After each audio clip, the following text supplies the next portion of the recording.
Hi friends, ಎಲ್ರಿಗೂ ನಮಸ್ತೆ. Welcome back to Deepika life style and blogs. ಎಲ್ಲರೂ ಹೇಗಿದ್ದೀರಾ? ನಾನು ಚೆನ್ನಾಗಿದ್ದೀನಿ. ಐ ಹೋಪ್ ನೀವೆಲ್ಲರೂ ಚೆನ್ನಾಗಿದ್ದೀರಾ ಅಂತ ಅಂದ್ಕೊಂಡಿದ್ದೀನಿ.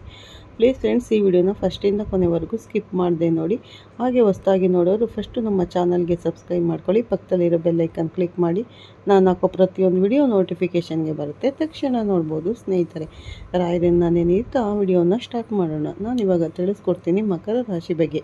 ಈ ವಿಡಿಯೋ ಇಷ್ಟ ಆದರೆ ಓಂ ಶ್ರೀ ಗುರು ರಾಘವೇಂದ್ರಾಯ ನಮಃ ಅಥವಾ ಓಂ ಶನೀಶ್ವರಾಯ ನಮಃ ಅಂತ ಒಂದು ಕಮೆಂಟ್ ಕೊಡೋದನ್ನು ಮರಿಬೇಡಿ. ಎಲ್ಲರಿಗೂ ಒಳ್ಳೇದು ಮಾಡಲಿ ಅಂತ ಕೇಳ್ಕೊತಾ ನಾನು ಇವಾಗ ತಿಳಿಸ್ಕೊಡ್ತೀನಿ ಮಕರ ರಾಶಿ ಬಗ್ಗೆ. ಈ ವಿಡಿಯೋನ ಫಸ್ಟಿಂದ ಕೊನೆವರೆಗೂ ಸ್ಕಿಪ್ ಮಾಡಿದೆ ನೋಡಿ. ಇಷ್ಟ ಆದರೆ ಓಂ ಶನೇಶ್ವರಾಯ ನಮಃ ಅಥವಾ ಓಂ ಶ್ರೀ ಗುರು ರಾಘವೇಂದ್ರಾಯ ನಮಃ ಅಂತ ಒಂದು ಕಮೆಂಟ್ ಮಾಡಿ ಸ್ನೇಹಿತರೆ.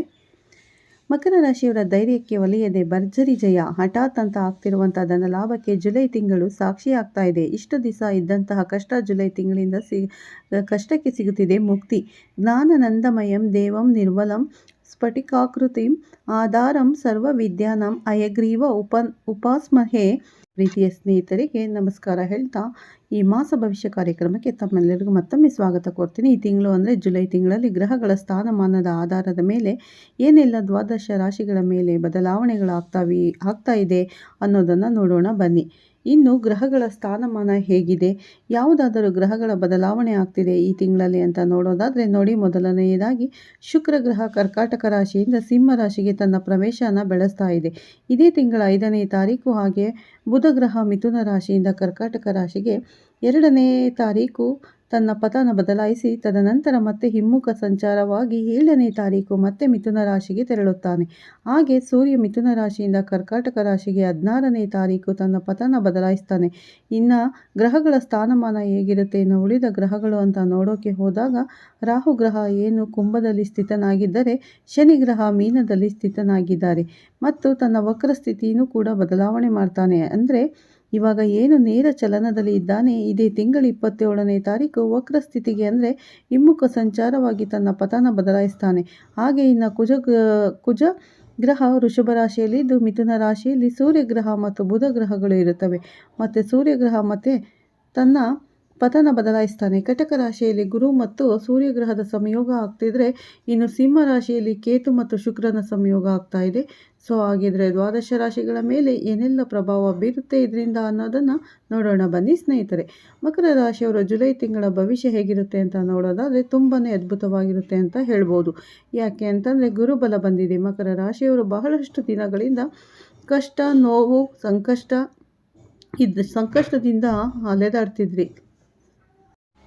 ಯಾವಾಗ ಕೇಳಿದರೂ ಮಕರ ರಾಶಿಯವರಿಗೆ ಟೈಮ್ ಚೆನ್ನಾಗಿಲ್ಲ. ಆದರೆ ಇವಾಗ ಅದ್ಭುತವಾದ ಸಮಯ ಬಂದಾಯಿತು. ಯಾರು ಇನ್ನು ಹೇಳೋಂಗಿಲ್ಲ ಮಕರ ರಾಶಿಗೆ ಟೈಮ್ ಚೆನ್ನಾಗಿಲ್ಲ ಅಂತ. ಅಷ್ಟು ಚೆನ್ನಾಗಿದೆ. ಯಾಕೆ ಅಂತಂದರೆ ಗುರು 7ನೇ ಮನೆಯಲ್ಲಿ ಕೂತ್ಕೊಂಡು ಗುರುವಿನ ನೇರ ದೃಷ್ಟಿ ಲಗ್ನದ ಮೇಲೆ ಬೀಳ್ತಾ ಇದೆ. ಸೊ ಹಾಗಾಗಿ ಮನೆಯಲ್ಲಿ ಶುಭ ಕಾರ್ಯಗಳು ಆಗುವಂಥದ್ದು, ಇಷ್ಟು ದಿವಸ ಇದ್ದಂಥ ನೋವಿಗೆ ಇನ್ನು ಮೇಲೆ ಪ್ರಿಕಾಷನ್ ಸಿಗುವಂಥದ್ದು, ಇದನ್ನೆಲ್ಲ ಖಂಡಿತವಾಗ್ಲೂ ನೀವು ನೋಡ್ಬೋದು ಸ್ನೇಹಿತರೆ. ಆದರೆ 2ನೇ ಮನೆಯಲ್ಲಿ ರಾಹುವಿನ ಸಂಚಾರ ಇರೋದ್ರಿಂದ ಮಾತಿನ ಮೇಲೆ ಸ್ವಲ್ಪ ನಿಗಾ ಇರಬೇಕಾಗುತ್ತೆ. ಸ್ವಲ್ಪ ಹೆಂಗಂದರೆ ಮಾತಾಡಿ ಬಿಡೋದು. ಈಗ ಏನಾಗುತ್ತೆ, ಮನುಷ್ಯನಿಗೆ ಒಂದು ಸಮಯ ಆವಾಗ ಇದ್ದಕ್ಕಿದ್ದಂಗೆ ಇವಾಗ ಹೆಂಗಾಗುತ್ತೆ ನಿಮಗೆ ಅಂತಂದರೆ, ದಿಢೀರಂತ ಅರ್ಧ ರಾತ್ರಿಯಲ್ಲಿ ಕೊಡೆ ಹಿಡಿದಿದ್ರು ಅನ್ನೋ ಥರ ಬಂದುಬಿಡುತ್ತೆ ನಿಮಗೆ ಯೋಗಗಳು. ನೀವು ಅಂದ್ಕೊಂಡೇ ಇರಲ್ಲ, ನೀವು ಎಕ್ಸ್ಪೆಕ್ಟೇಷನ್ ಮಾಡದೇ ಇರೋ ರೀತಿಯಲ್ಲಿ ಒಳ್ಳೊಳ್ಳೆ ಯೋಗಗಳು ಬರುತ್ತೆ, ಕೆಲಸಗಳ ಆಪರ್ಚುನಿಟಿ ಬರುತ್ತೆ, ಹಣ ಉಳಿತಾಯ ಮಾಡೋದಕ್ಕೆ ಅವಕಾಶ ಬರುತ್ತೆ. ಇದೇನಪ್ಪ, ನಾನು ಸ್ವಲ್ಪ ದಿವಸಗಳಿಂದ ಇಷ್ಟೊಂದು ಕಷ್ಟಪಡ್ತಿದ್ದೆ, ಇದೊಂದು ಕೆಲಸ ಮಾಡ್ಕೊಳ್ಳೋದಕ್ಕೆ ಇವಾಗ ಇಷ್ಟು ಈಸಿಯಾಗಿ ಆಗ್ತಿದೆಯಲ್ಲ ಅಂತ ನಿಮಗೆ ನೀವೇ ಯೋಚನೆ ಮಾಡುವಂಥ ಪರಿಸ್ಥಿತಿ ಕೂಡ ಬಂದುಬಿಡುತ್ತೆ. ಸೊ ಹಾಗಾಗಿ ಅವಾಗ ಏನಾಗುತ್ತೆ, ಮಾತಲ್ಲಿ ಸ್ವಲ್ಪ ಹೊರಟು ಕೆಲಸ ಜಾಸ್ತಿ ಆದಾಗ ಏನಾಗುತ್ತೆ, ಇರಿಟೇಷನ್ ಆಗುತ್ತೆ. ಯಾರನ್ನು ಒಂದು ಮಾತಾಡಿಸಿದಾಗ ಅವಾಗ ಸ್ವಲ್ಪ ಹೊರಟಾಗಿ ಮಾತಾಡಿಸ್ಬಿಡೋದನ್ನು ರೂಢಿ ಮಾಡ್ಕೊಂಡು ಬಿಟ್ಟಿರ್ತೀರ. ಆದರೆ ಸ್ವಲ್ಪ ಕೇರ್ಫುಲ್ ಆಗಿರಬೇಕು. ಆ ರೀತಿ ಮಾತಾಡ್ದಿರ ಎಲ್ಲನೂ ನೀವು ಈಸಿಯಾಗಿ ತೊಗೊಂಡು ಹೋದರೆ ಖಂಡಿತವಾಗ್ಲೂ ಯಾವುದೇ ಸಮಸ್ಯೆಗಳನ್ನು ನೀವು ಎದುರಿಸೋದಿಲ್ಲ. ಮತ್ತು ಕುಟುಂಬದಲ್ಲಿ ಯಾರಿಗಾದರೂ ಆರೋಗ್ಯ ಸಮಸ್ಯೆಗಳು ಬರೋ ಚಾನ್ಸಸ್ ಇರುತ್ತೆ. ಅದರ ಕಡೆ ಸ್ವಲ್ಪ ಗಮನ ಕೊಡಿ. ಯಾರಾದರೂ ಆರೋಗ್ಯ ಹಾಳಾಗ್ತಿದೆ ಅಂತ ಬಂದಾಗ ಮೊದಲು ಅವರನ್ನು ಕರ್ಕೊಂಡು ಹೋಗಿ ಹಾಸ್ಪಿಟಲ್ಗೆ ತೋರಿಸಿ ಪ್ರಿಕಾಷನ್ ಕೊಡಿಸಿಬಿಡಿ. ಇನ್ನು 3ನೇ ಮನೆಯಲ್ಲಿ ಶನಿ ಸಂಚಾರ ಇತ್ತು ಅಂದರೆ ನಿಮ್ಮ ಲಗ್ನಾಧಿಪತಿನೇ ಆಗಿರ್ತಾನೆ. ಶನಿ ಸಂಚಾರ ಆಗ್ತಾ ಇತ್ತು, ಧೈರ್ಯ ಜಾಸ್ತಿ ಇತ್ತು. ಈಗ ಗುರು ದೃಷ್ಟಿ ಬೀಳ್ತಿದೆ, ಇನ್ನೊಂದು ಧೈರ್ಯ ಜಾಸ್ತಿ ಆಯಿತು. ಸ್ವಲ್ಪ ಖುಷಿಯಿಂದ ಕೆಲಸನೂ ಮಾಡ್ತೀರಾ. ಸ್ನೇಹಿತರಿಂದ ಲಾಭಗಳಾಗುತ್ತೆ. ಮತ್ತು ನಿಮ್ಮ ಸಿಬ್ಲಿಂಗ್ ತಮ್ಮ ಅಂದರೆ ನಿಮಗೆ ಇವರ ಕಡೆಯಿಂದ ಕೂಡ ನಿಮಗೆ ಲಾಭಗಳಾಗುವಂಥ ಸಮಯ ಕೂಡ ಬಂದಾಯಿತು. ಇನ್ನು ನಿಮಗೆ 5ನೇ ಮನೆಯಲ್ಲಿ ಕುಜನ ಸಂಚಾರ ಆಗ್ತಾ ಇದೆ. ಭೂಮಿಯಿಂದ ಲಾಭ ಬರುವಂಥದ್ದು, ಅಂದರೆ ನೀವೇನಾದರೂ ಭೂಮಿ ಕೊಟ್ಟು ತಗೊಳ್ಳೋದು ವ್ಯಾಪಾರ ಮಾಡ್ತೀರಾ, ಅದರಿಂದನೂ ಲಾಭಗಳನ್ನು ನೋಡಬಹುದು. ಅಥವಾ ನೀವೇನಾದರೂ ಇವಾಗ ಮನೆ ತಗೊಳ್ಬೇಕು, ಸೈಟ್ ತಗೊಳ್ಬೇಕು ಅಂತ ಏನಾದರೂ ಪ್ಲಾನಿಂಗ್ಸ್ ಇದ್ದರೆ ಅಂತಂದರೆ ಅದಕ್ಕೂ ಕೂಡ ಒಳ್ಳೆಯ ಟೈಮ್ ಆಗಿರುತ್ತೆ.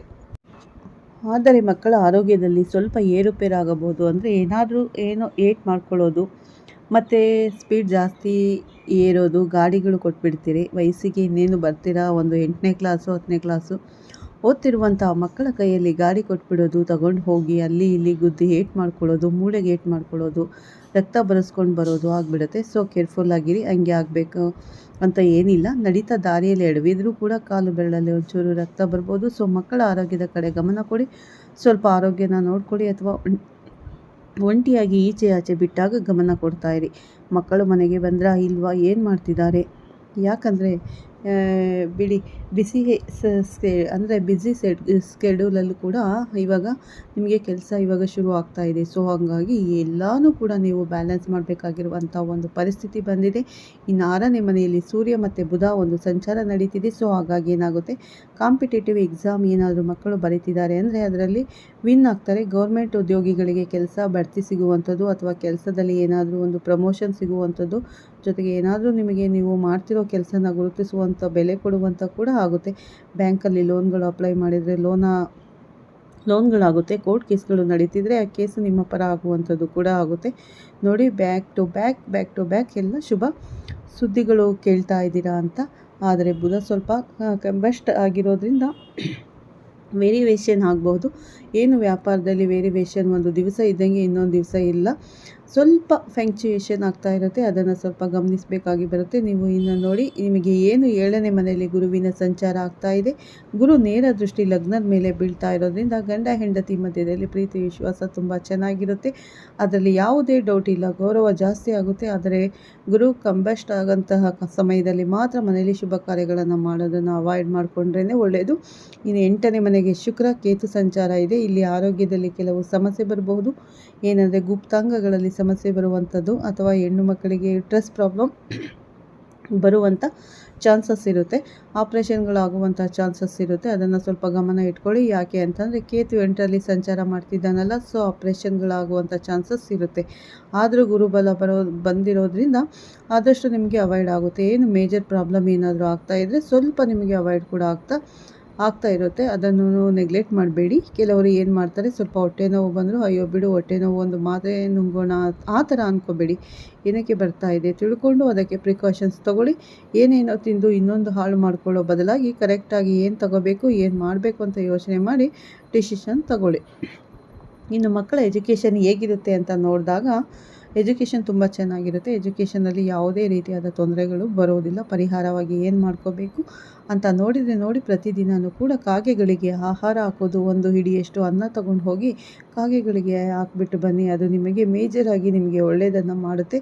ಜೊತೆಗೆ ಗುರುವಿನ ಆರಾಧನೆ ಜಾಸ್ತಿ ಮಾಡ್ಕೊಳ್ಳಿ. ಪ್ರತಿದಿನ ಗುರುಗಳಿಗೆ ಪ್ರತಿದಿನ ಏನಾದರೂ ಗುರುಗಳ ಮಂತ್ರ ಹೇಳಿಕೊಳ್ಳುವಂಥದ್ದು, ಗುರುವಾರ ಒಂದು ದಿವಸವಾದರೂ ತಗೊಂಡು ಹೋಗಿ ಎಲ್ಲರಿಗೂ ಕಡಲೆಕಾಳಿಂದ ಮಾಡಿರುವಂಥ ಖಾದ್ಯಗಳನ್ನು ಹಂಚಿ ಬರುವಂಥದ್ದು. ಇದಿಷ್ಟು ಮಾಡಿಕೊಂಡ್ರೆ ಸಾಕು, ಖಂಡಿತವಾಗ್ಲೂ ಒಳ್ಳೆಯ ಫಲಗಳನ್ನು ನೀವು ನಿರೀಕ್ಷೆ ಮಾಡ್ಬೋದು. ಇನ್ನು ಜುಲೈ ತಿಂಗಳ ಒಂದು ಮಾಸ ಭವಿಷ್ಯ ಕಾರ್ಯಕ್ರಮ ಮುಗಿಸುವಂಥ ಸಮಯ ಇದಾಗಿದೆ. ಆದರೆ ನೀವೇನಾದರೂ ನಿಮ್ಮ ಜಾತಕಗಳನ್ನು ಪರಿಶೀಲನೆ ಮಾಡ್ಕೋಬೇಕು ಅಂತಂದರೆ ಖಂಡಿತವಾಗ್ಲೂ ನೀವು ಪರಿಶೀಲನೆ ಒಮ್ಮೆ ಮಾಡಿಸ್ಕೊಳ್ಳಿ ಸ್ನೇಹಿತರೆ. ಖಂಡಿತ ನಿಮ್ಮ ಅಂದರೆ ಜಾತಕದಲ್ಲಿ ಏನಿದೆ ಅದ್ರ ಪ್ರಕಾರ ನಡೆಯುತ್ತೆ. ನಾವು ಹೇಳೋದೆಲ್ಲ ಎಲ್ಲರಿಗೂ ನಡೆಯುತ್ತೆ ಅಂತ ಹೇಳೋಕ್ಕಾಗಲ್ಲ. ಹಾಗಾಗಿ ಒಮ್ಮೆ ನಿಮ್ಮ ಜಾತಕವನ್ನು ಪರಿಶೀಲನೆ ಮಾಡ್ಕೋಬೇಕಾಗುತ್ತೆ. ಯಾಕಂದರೆ ನಿಮ್ಮ ದಶಾಭುಕ್ತಿ ಬೇರೆ ಆಗಿರುತ್ತಲ್ವ, ಒಂದೊಂದು ಹಾರೋಸ್ಕೋಪಲ್ಲಿ ಗ್ರಹಗಳ ಸ್ಥಾನಮಾನ ಬೇರೆ ಆಗಿರುತ್ತೆ. ಅದರಿಂದ ಫಲಗಳು ವ್ಯತ್ಯಾಸ ಆಗ್ಬೋದು. ಕೆಲವರಿಗೆ ತುಂಬ ಒಳ್ಳೆಯದಾಗೋದು, ಕೆಟ್ಟದಾಗೋದು, ವೇರಿಯೇಷನ್ಸ್ ಕೂಡ ಆಗ್ತಾ ಇರುತ್ತೆ. ಸೊ ನಿಮ್ಮ ದಶಾಭುಕ್ತಿಗೆ ತಕ್ಕಾಗಿ ನಿಮ್ಮ ಪರಿಹಾರಗಳನ್ನು ಮಾಡಿಕೊಂಡ್ರೆ ಖಂಡಿತವಾಗ್ಲೂ ಜೀವನದಲ್ಲಿ ಒಳಿತನ್ನು ನೋಡ್ಕೋಬೋದು. ಸೊ ಹಾಗಾಗಿ ಎಲ್ಲರಿಗೂ ಧನ್ಯವಾದ ತಿಳಿಸ್ತಾ ಈ ವಿಡಿಯೋನ ಮುಗಿಸ್ತಾ ಇದ್ದೀನಿ ಸ್ನೇಹಿತರೆ. ಈ ವಿಡಿಯೋನ ಫಸ್ಟಿಂದ ಕೊನೆವರೆಗೂ ಸ್ಕಿಪ್ ಮಾಡಿದೆ ನೋಡಿ. ನಿಮ್ಗೆ ಇಷ್ಟ ಆದರೆ ಲೈಕ್ ಮಾಡಿ, ಶೇರ್ ಮಾಡಿ. ಹೊಸದಾಗಿ ನೋಡೋರು ನಮ್ಮ ಚಾನಲ್ಗೆ ಸಬ್ಸ್ಕ್ರೈಬ್ ಮಾಡ್ಕೊಳ್ಳಿ. ಪಕ್ಕದಲ್ಲಿರೋ ಬೆಲ್ ಐಕನ್ ಕ್ಲಿಕ್ ಮಾಡಿ. ನಾವು ಹಾಕೋ ಪ್ರತಿಯೊಂದು ವಿಡಿಯೋ ನೋಟಿಫಿಕೇಷನ್ಗೆ ಬರುತ್ತೆ, ತಕ್ಷಣ ನೋಡ್ಬೋದು. ವಿಡಿಯೋನ ಮುಗಿಸ್ತಾ ಇದ್ದೀನಿ. ಮತ್ತು ಈ ವಿಡಿಯೋ ಇಷ್ಟ ಆದರೆ ಓಂ ಶನೇಶ್ವರಾಯ ನಮಃ ಅಥವಾ ಓಂ ಶ್ರೀ ಗುರು ರಾಘವೇಂದ್ರಾಯ ನಮಃ ಅಂತ ಒಂದು ಕಮೆಂಟ್ ಕೊಡೋದನ್ನು ಖಂಡಿತ ಮರಿಬೇಡಿ. ಮತ್ತೆ ಸಿಗ್ತೀನಿ ನಿಮಗೆ ಉತ್ತಮ ರಾಶಿ ಭವಿಷ್ಯದೊಂದಿಗೆ ಅಂತ ಹೇಳ್ತಾ ವಿಡಿಯೋನ ಮುಗಿಸ್ತಾ ಇದ್ದೀನಿ. ಎಲ್ಲರಿಗೂ ಧನ್ಯವಾದಗಳನ್ನು ತಿಳಿಸ್ತಾ ಇದ್ದೀನಿ ಸ್ನೇಹಿತರೆ. ಮತ್ತೊಮ್ಮೆ ತಮ್ಮೆಲ್ಲರಿಗೂ ಒಳ್ಳೆಯದಾಗಲಿ, ಪ್ರತಿಯೊಬ್ಬರಿಗೂ ಒಳ್ಳೆಯದಾಗಲಿ.